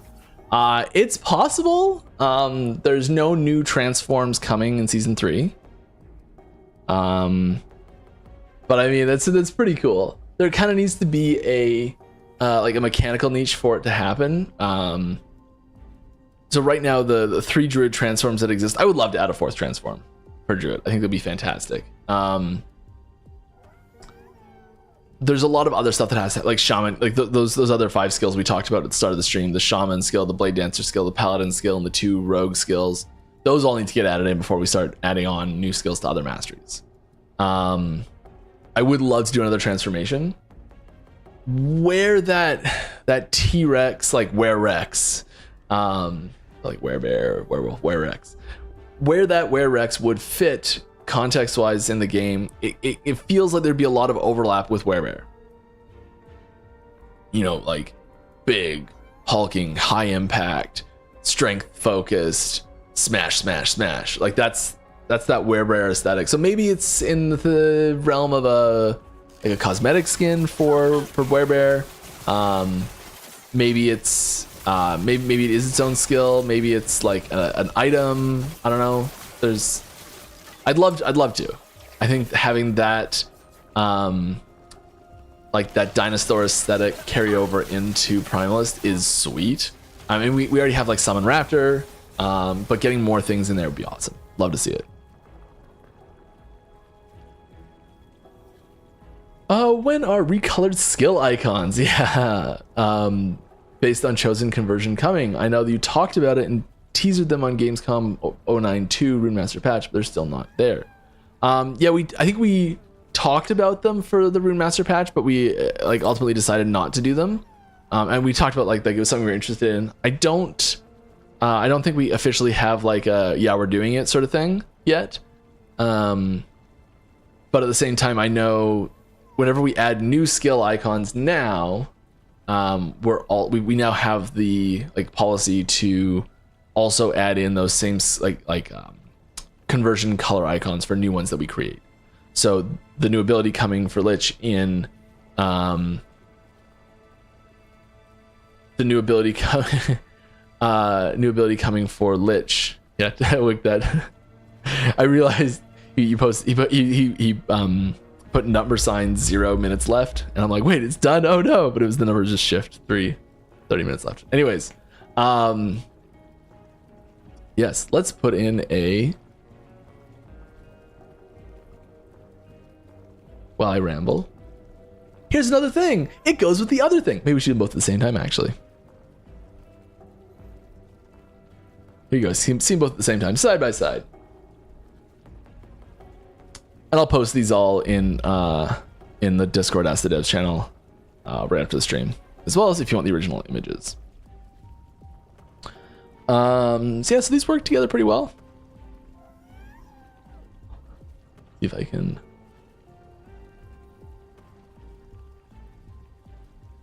Accursed Feast. So yeah, so this is buffing your leech, but your leech cuts off at 2/3 of your health. So if you can never go above 50% of your health, it's pretty awesome.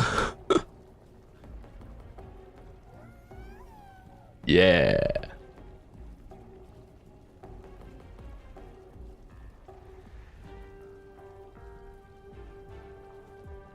Were-raptor. It'd be sweet, wouldn't it? Turn a big dinosaur. Rah! All right. I may have been rambling before this, and I apologize because I've forgotten what I was rambling about.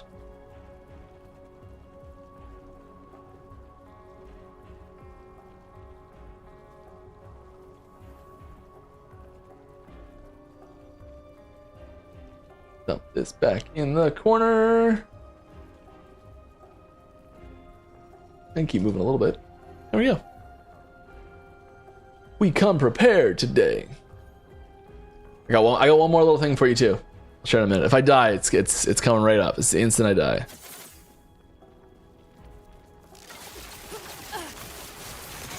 I thought I was gonna die more. I was gonna do every other death that I posted one, but I've been on a hot streak here. Easy.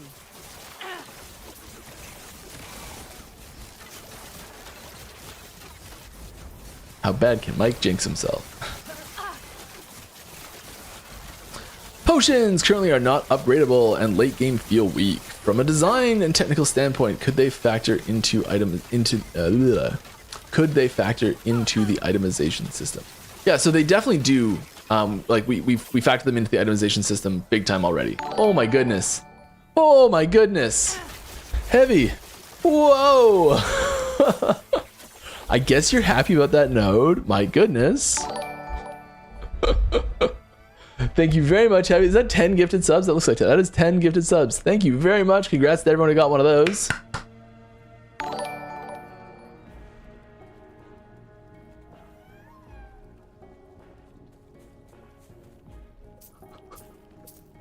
You trying to get me killed? Is that what's happening? It might work.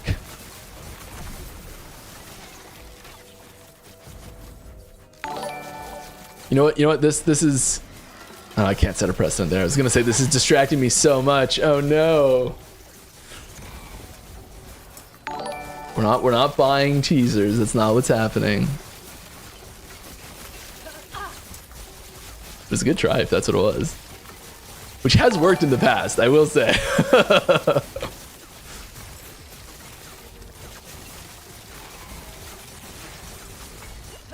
Might work anyways. Might not need it.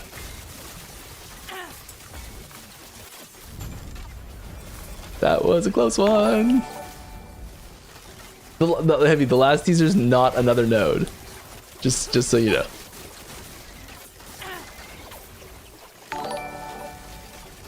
All right, we're out of here. We're out of here. Next one, let's go. I didn't even look at what that was. Yeah. Yeah.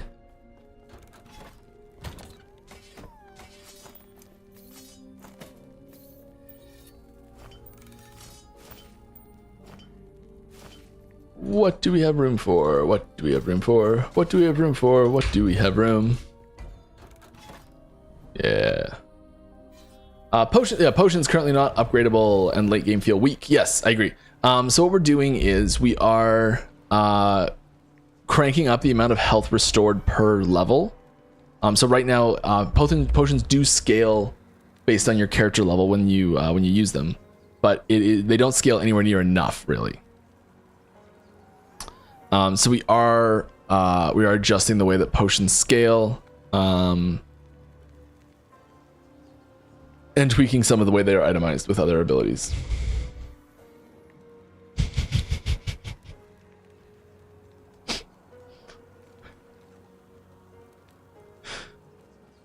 Still lich related? No, I don't think it is lich related. I'm sorry.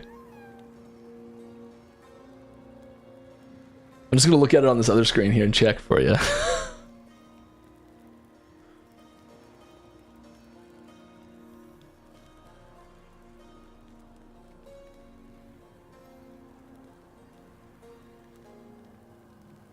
It's not lich related. It's pretty sweet though.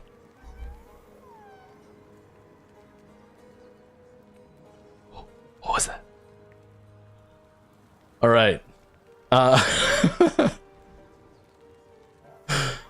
How about adding an indicator to skills, passive trees, whatever, that show the last node picked? Helps in switching between alts. Yeah. This is a huge thing, and I'm with you, because I have issues where I'll play for 2 hours on Fridays, and then I will not touch this character at all for a week, and I'll come back and then I'll play again for 2 hours the next Friday, and I do not remember what my last points were ever. What my plan was. I'm like, what was I doing? What's the next one I was gonna put this in? I can't remember. So there's a lot of quality of life stuff that we could do around, like, being able to plan out a build. To be like, okay, well, like, I'm gonna put, like, these are the next points. You can even do it ordered, where it's like, this is the next point to put in, this is the point next after that. You can just have it all planned out ahead of time, and when you level up, like, the full extent of this, where we're taking it to the extreme, is when you level up, you've already like specified your build, and it just automatically goes in and auto allocates, and everything's just automatic. You level up and it's just boom, you got your thing because you planned out your character already. Sweet. Super convenient. Everyone's fantastic. There's some big downsides to that. And the big downside primarily come from the natural extension of this system is the request for being able to save, export, and load those layouts.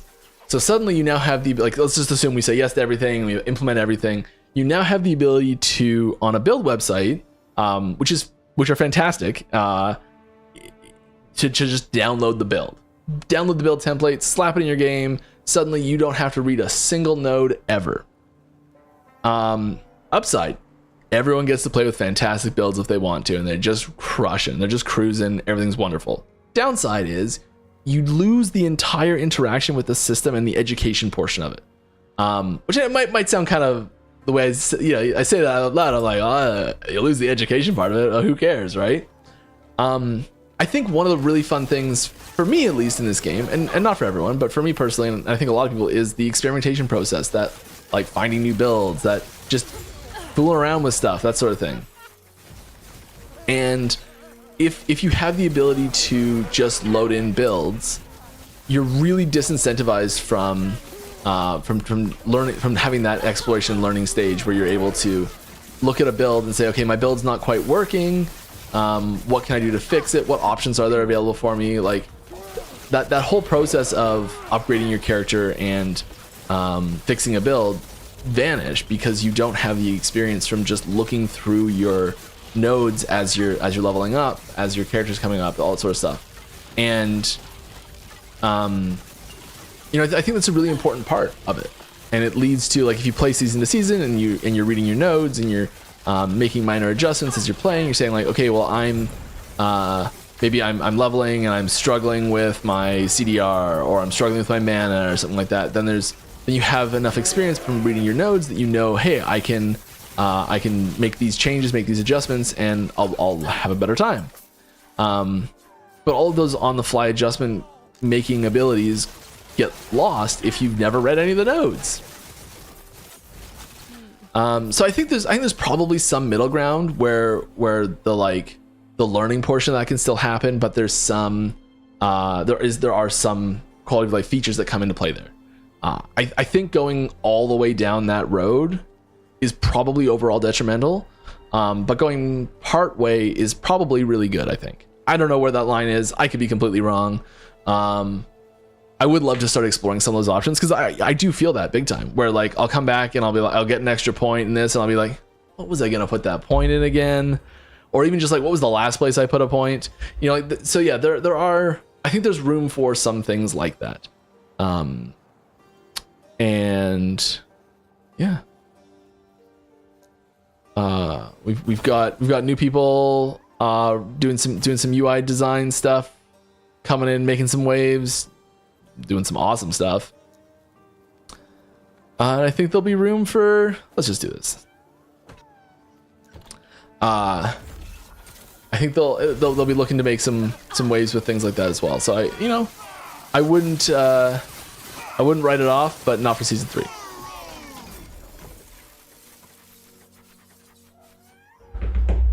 All right, more stuff. Hey Mike, about the lore of season 2. I'm like the worst person to ask about lore stuff. I'm sorry, it's gonna be wrong, but I'll answer it. I didn't quite get it. Do we actually face the Weaver or not? No. I think I may have confused her with Weavers we fight during the season. Is she still going to be an Uber boss later on? I can't reveal the future of your interactions with the Weaver. But as a character, the Weaver is not finished in Terra and in the last Epoch story and content. So the Weaver is a pretty major character, and will have content that focuses around them later. So it's not, the Weaver's not finished as a character. I'm trying to be as vague as I can be there.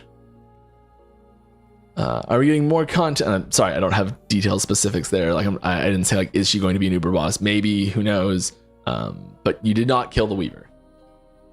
Are we getting more content or items tied to a minimum corruption in the future? I like having corruption threshold rewards reward you with more content. Yes, but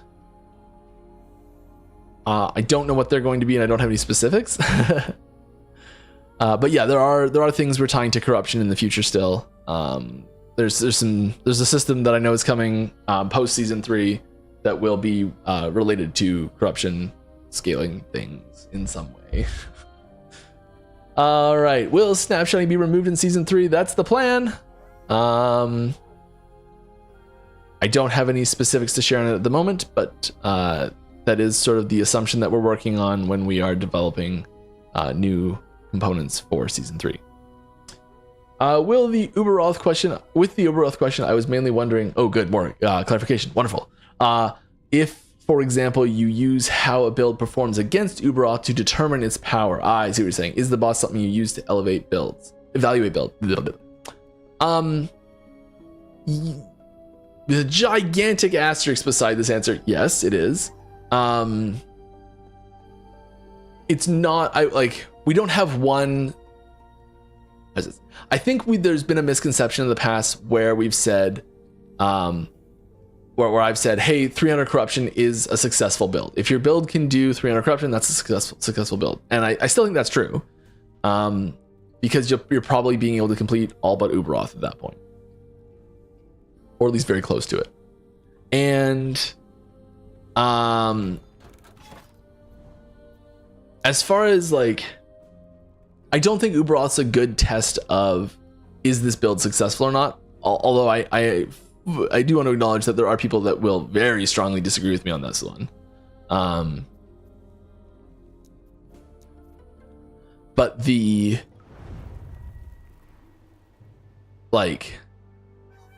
how to say this? Builds that are able to kill Uberoth in seconds, I think are revealing issues with those builds. Like just overpowered interactions for spike damage that need to be addressed.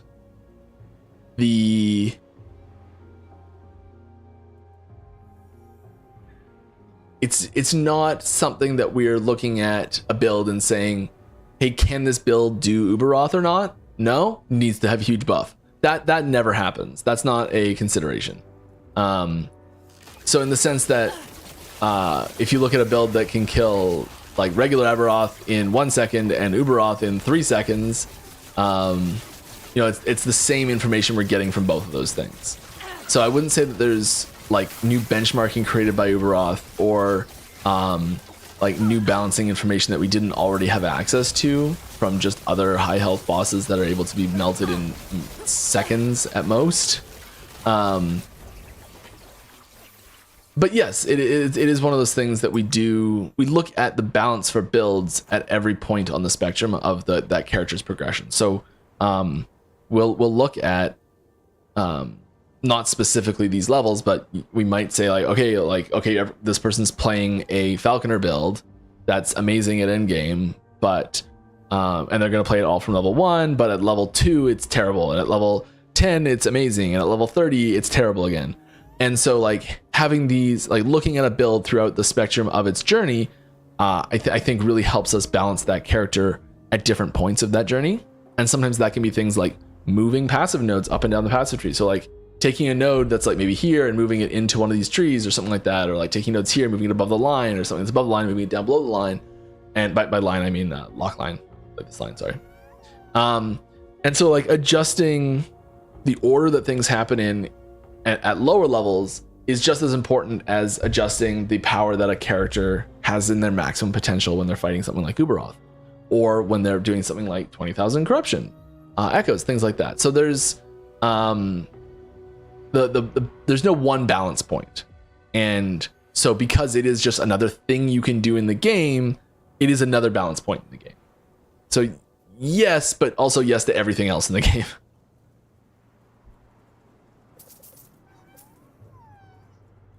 I hope that was a good explanation. If not, please feel free to extend the question more. Happy to answer it.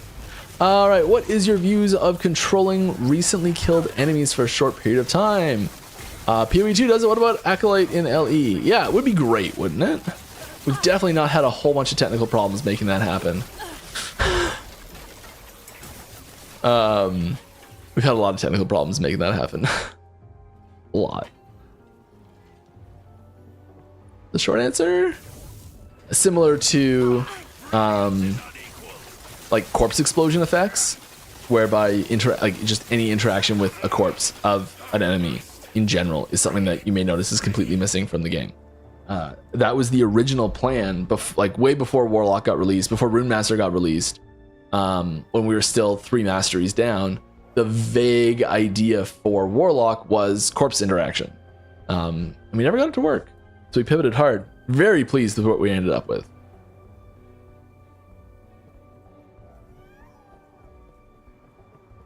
With new mechanics being added with a season, will the Weaver Tree support the new stuff?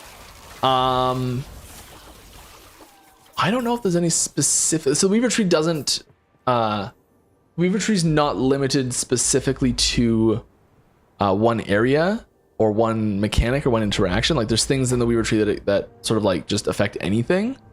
And so those will naturally just work. I don't think there's new. I know there's adjustments to existing Weaver nodes that are happening. I don't know if there's any new Weaver nodes being added that directly interact with the new system that is coming out in season 3 or not. It's a good question though. Very good question. We're gonna go with wait to be revealed.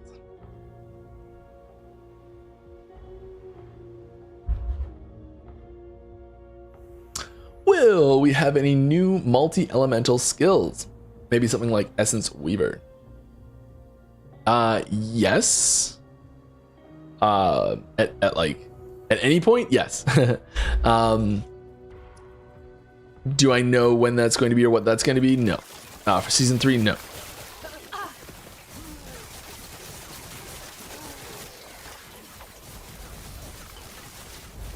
Multi-element skills are really tough. Most of the time we find multi-element skill trees or builds try to do whatever they can to remove the multi-elementness of it. That's a really common pattern where people are just like, okay, this is a fire and ice skill. How do I make it just fire? How do I make it just ice? That's really common. It's not necessarily a bad thing, really, but we are, looking for new ways to interact with that sort of thing. You know what we're gonna do? I'm just too good. I'm just not dying. Not the truth at all. But here we go. We're gonna slap this up. Boom. There we go. Last teaser for the teaser review for the day. All right. Hey, Atlas Epoch game. There's a funny bug with Heartseeker still going after you die with the dart helm. Ah, cool. Please press F8 in game to report that bug and we'll get right on fixing it. How do you feel that throwing and bow are usable only by some classes despite the overabundance of their affix in their non-class equipment? I would challenge the overabundance portion of it. Bow should only be appearing on rogue equipment. Bow affixes shouldn't be possible to appear anywhere else, really. I don't think. Can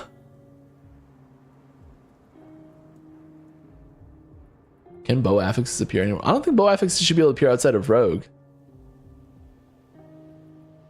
And it's pretty rare that a class doesn't have access to throwing stuff in general.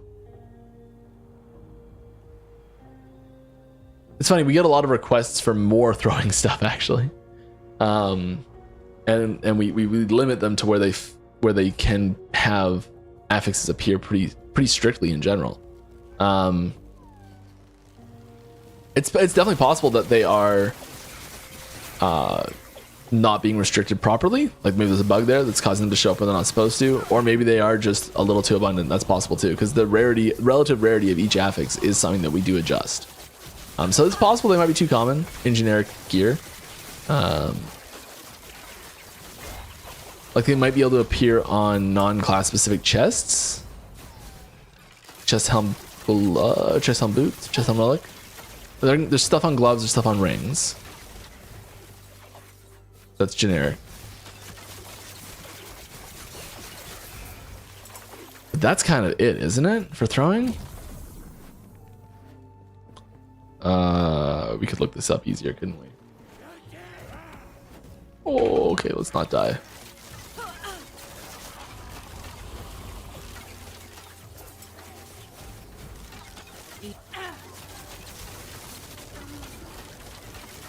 I'm gonna stand back here and I'm gonna shoot you and you're gonna die. And that's the end of it.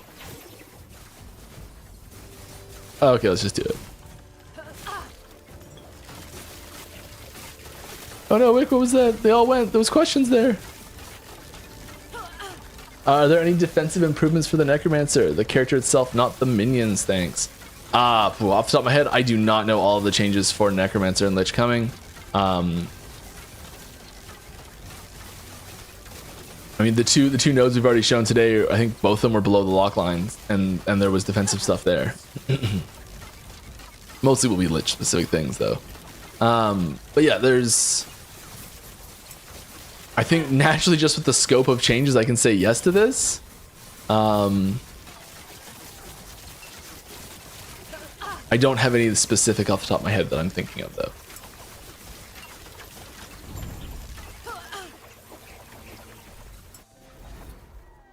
Okay. Gibbo! Don't hate that. Alright. How goes any Necro? Can we expect a meta shake-up or anything pretty impactful for Necro? I mean, yeah, there's like in general a large patch with a lot of stuff getting added in, new content. There's always a meta shake-up that happens there. So yeah, there'll be updates to Necromancer stuff. Oh my god. I have to do it once a stream. It's a requirement for Mike to forget that something's on his screen and play a good chunk with it just sitting there. Yep. So good.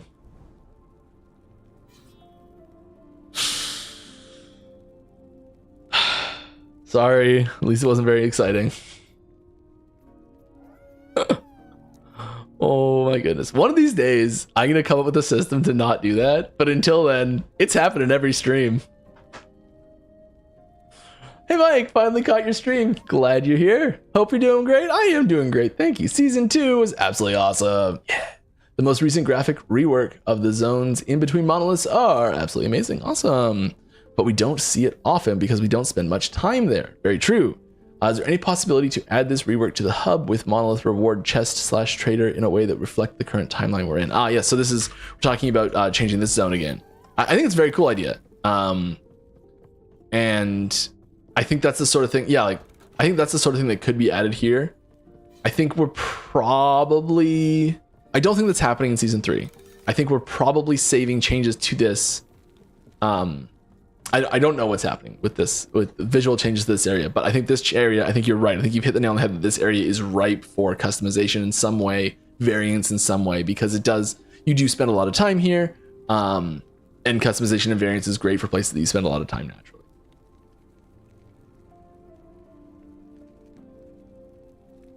But there are, we are changing this as well quite a bit. So yeah, keep an eye out for that.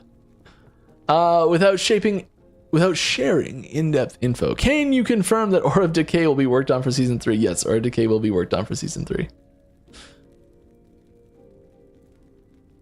I actually got told I wasn't allowed to make more far-reaching feature changes to Aura of Decay until the changes to Aura of Decay had happened for the current season. Could we get a Weaver node that you socket an item into to make echoes that reward that item type occur far more often.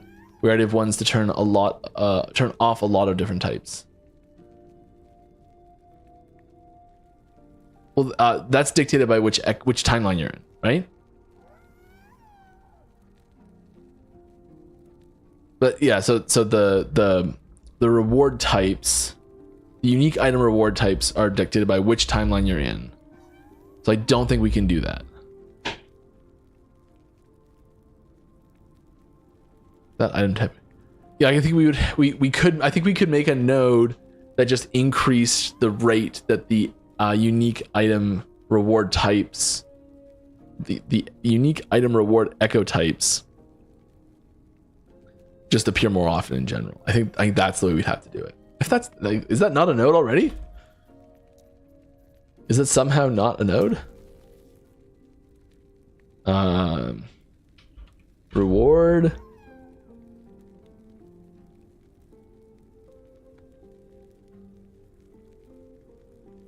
Spawn new reward type. Echoes. Yeah, gold.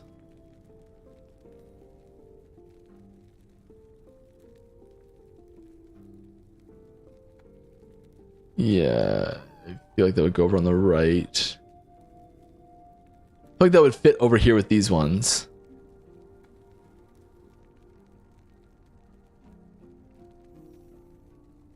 But yeah, I don't think...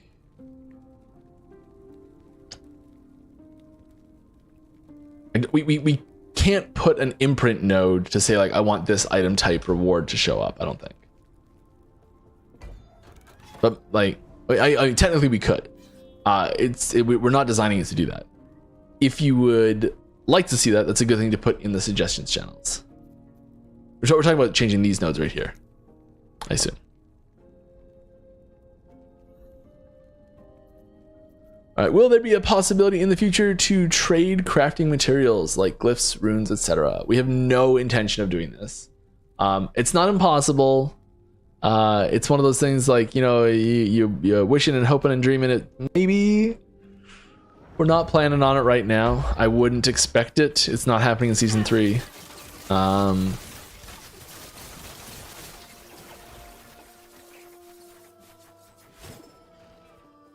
There's quite a few arguments I've seen that I don't necessarily disagree with either for having them be potential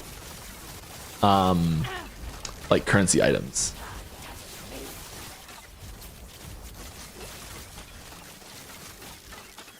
There's a lot of good reasons not to do it as well, though. So like, Easy, too easy. it's definitely not happening anytime soon. If it is, I know there's no plan to do that. Just saying that, like, I've seen a lot of arguments for that.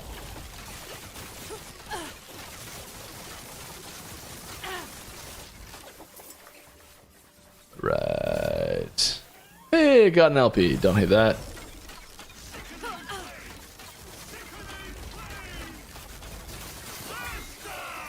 We do not have cleansing. Did I just...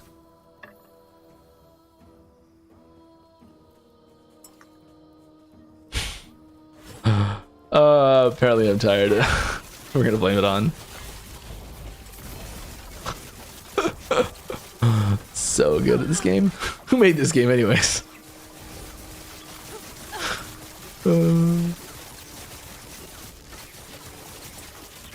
All right. We are right near the end of the stream, so if you have any last second questions, drop them in, but we are wrapping up here. Got one more here. Any ideas to expand the passive tree options or do some additional changes to it, like a bonus nodes you've been implementing? Yeah, so the there's you can kind of tell the older trees because they don't have a lot of these threshold nodes in them. So in some cases, any threshold nodes. And by threshold nodes, we do mean nodes that when you put X number of points in, you get some sort of fixed bonus that does not scale with the number of points invested. So there's you get a 7% in this node. You get increased melee damage with two-handed weapons, 7% per point, and up to 7 points. And then if you get at least 5 points invested in this, you also get attack speed, fire pen, and melee damage with different types of specific two-handed weapons.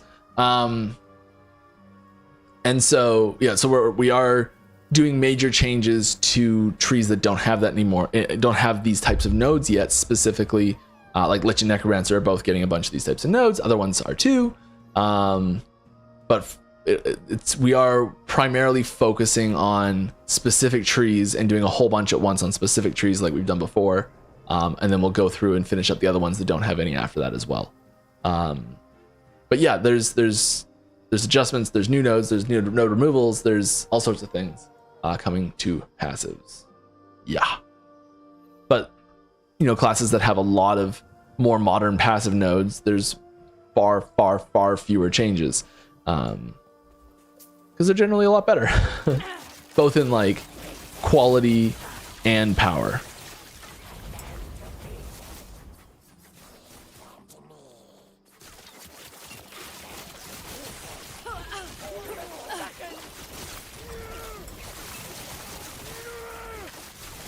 Come on, you got this.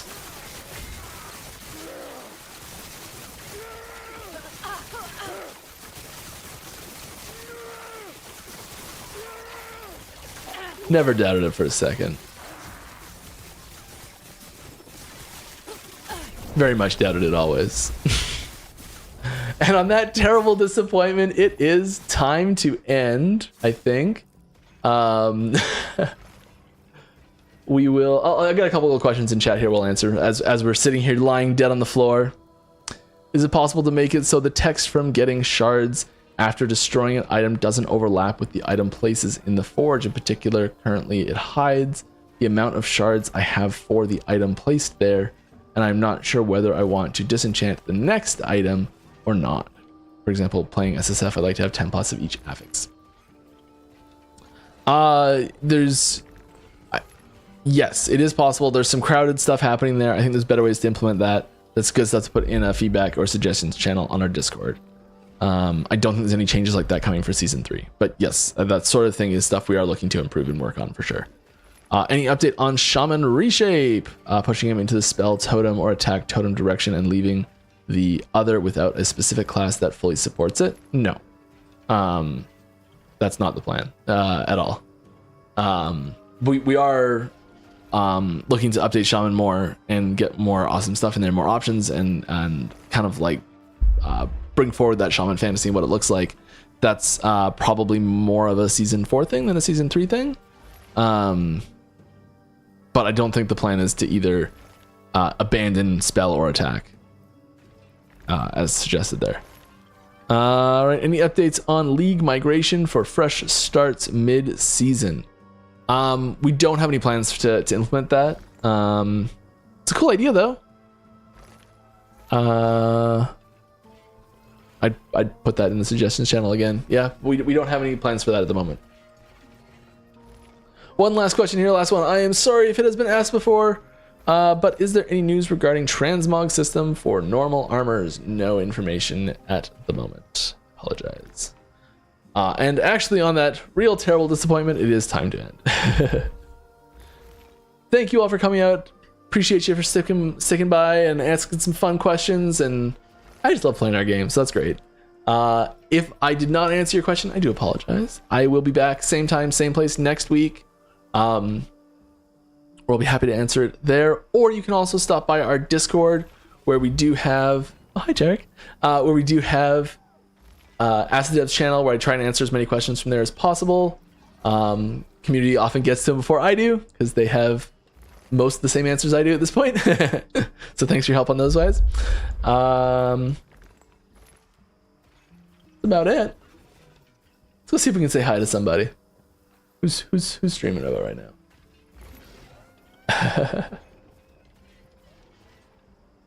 Here we go.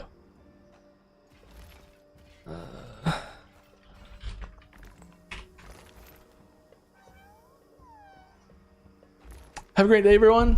Drink lots of water. Have fun. See you next week.